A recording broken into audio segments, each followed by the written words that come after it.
I completely understand why Snyder wanted Grandpa to train his men. Cause them niggas trash.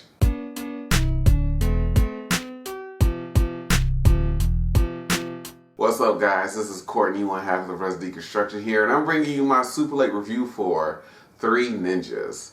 Three Ninjas came out in 1992, and I love this movie, y'all. This is one of the movies from my childhood, and I remember it so fondly, so randomly getting the urge to watch it, I was like, okay, let's just go ahead and do it and see how it turns out. And this film, I got some interesting things to say about the film. It stars Victor Wong as Grandpa, Michael Traynor as Rocky, Chad Power as Tum Tum, and Max Slade. What a cool fucking name. That's Colt. Also, one funny thing that I noticed going through the cast list for this, apparently Clifton Powell's character is named Jerry Curl. Do with that information what you will. That's one of the funniest fucking things I've ever heard in my life. Clifton Powell's character is named Jerry Curl.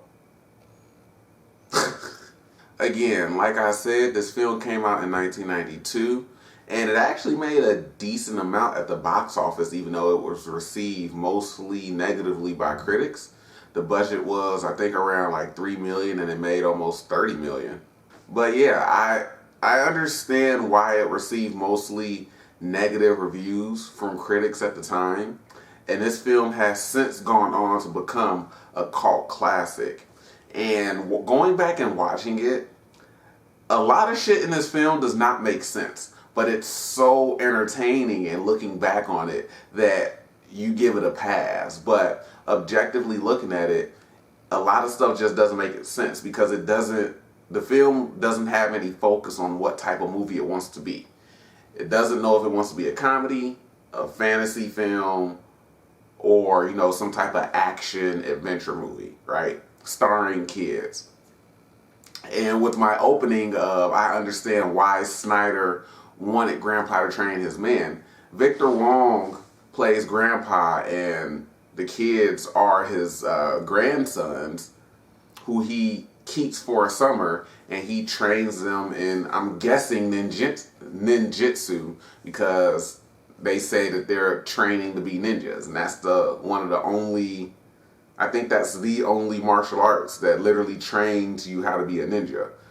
Correct me if I'm wrong.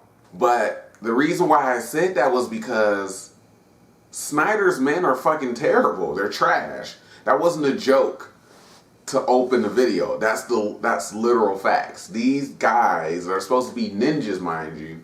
Ninjas are supposed to be one of the deadliest warriors that you can face off against. They routinely get their asses beat by kids. I'm guessing Tum Tum is probably about 7 in this film. Rocky and Colt are probably a year or two apart, so they have to at least be 11 and 12 or 10 and 11. You're routinely getting beat the fuck up by preteens. How is this happening? I don't understand. I literally have no words to explain that. That's just one of the things that doesn't really add up, along with the lack of focus. But I will say that overall the film does, because it doesn't really have focus and it kind of hams it up, and the camp factor is very, very high when it comes to the comedic aspects of the film. It has a lot of slapstick moments and instances where something happens and it's a face palm moment, and the character will literally face palm in that moment.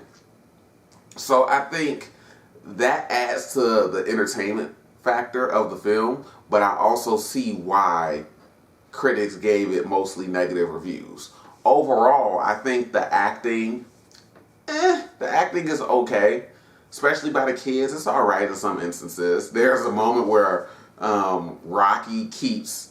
Colt keeps snatching away this photo that Rocky brings up of their grandpa with the main villain, Snyder. I can't remember. It's either Colt brings the picture in or Rocky brings the picture in. But either way, when he shows his brothers, the other one, either Colt or Rocky, keeps snatching the picture, and it's just really funny because it happens like 3 times in a row. And I made a note of it because it's just so funny the way that he snatches it. But anyway, they do mostly okay. There are instances where they have really good interactions and they come off as believable as their ages. But then there are other times where it's like, they're trying and it's not working. But I'll give them a pass. But it looked like that they were mostly having fun during filming. So, I mean, I will say that. It definitely looked like a fun shoot. And there's no way on Zordon's Blue Eltar that you're going to get me to believe that that was Victor Wong pulling all those fucking stunts. And you could tell because of the way that some of the action scenes, including Grandpa, are shot, that they cut away from a lot of action involving Grandpa to either the punches or the kicks landing or his reactions to doing certain things. And I'm like, okay, well, it makes sense because I don't know how old Victor Wong was when this film got made, but he was pretty up there in age, so we can't expect him to be doing all these flips and all this other bullshit, right? Right. But I will say that overall, it's a solid acting job. When people ham it up, they ham it up. Going back to the action, it actually has some decently choreographed action as well. When they're in when the kids are in the forest, Grandpa is coming to his cabin. He keeps them for a summer at his cabin, and he trains them. And there's this one sequence where he's coming back home, and I guess it's part of their training. I don't know if he went out and just came back home and they decided to spring this surprise attack on him or what. But it's actually pretty cool it was a pretty cool sequence to me, at least. Like, he's driving, Tum Tum jumps from the trees, lands in front of the car, he stops it, which Grandpa makes a good note of later on in the film. If I hadn't stopped, you'd be called a pancake right now. Which is true, because he stopped maybe 3 feet from in front of him, but that could have easily been a very poor decision made on Tum Tum's part. But Tum Tum jumps out, I guess, hides, because you can't see in front of your car. He just ducks down and hides. Grandpa gets out the car. They start launching these attacks, swinging on ropes, doing all this other stuff. So I think that was a really, really cool sequence. There's also a sequence at the end of the movie where Grandpa is fighting Snyder over the boys. He says, if you lose, I kill the boys, or you, or something like that. And there's bits and pieces of it where it was actually decently choreographed. Now, obviously, I forget the actor's name. I know his last name is Kingsley, because if you look up Three Ninjas on Google and you look at the cast, the picture for the actor who played Kingsley is a weird photo of Ben Kingsley.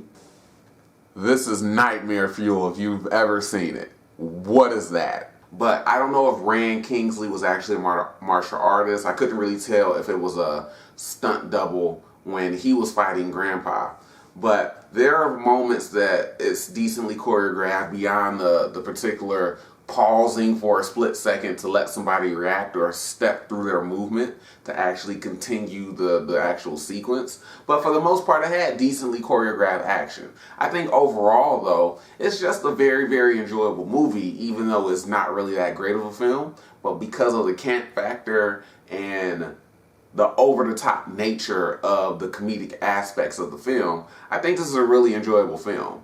So if you go back and watch it, be prepared that it's going to have some over-the-topness. It's going to be very, very in that vein of there are fake outs and like Three Stooges level eye pokes. Like they don't literally poke people in the eyes, but there are moments where somebody is throwing punches and then they fake and the person like blocks and then they get kicked or something like that. So just expect that if you actually go back and watch this film. But overall, I think it's a film worth checking out. It has a cult following for a reason, because it's just so over the top and you can't help but smile while watching it. And the basketball scene is one of the best. The basketball sequence when they're playing 2-on-2, Rocky and Colt are playing these bullies in 2-on-2, for their bikes, right?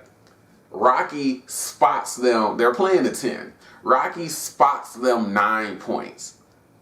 And they almost win. But Colt goes up for a layup, gets fucking undercut, and then the trash ass bully picks up the ball, throws it up, and they win 10-9, whatever like that, and they lose their bikes.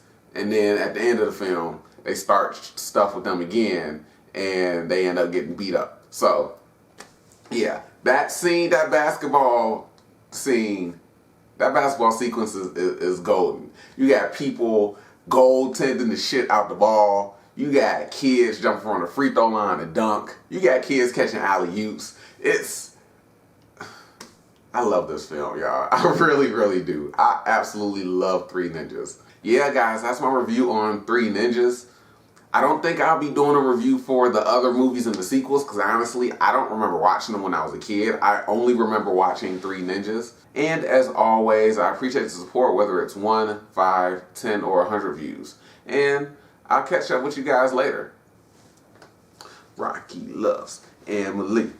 Rocky loves Emily. Rocky loves Emily. Rocky loves Emily.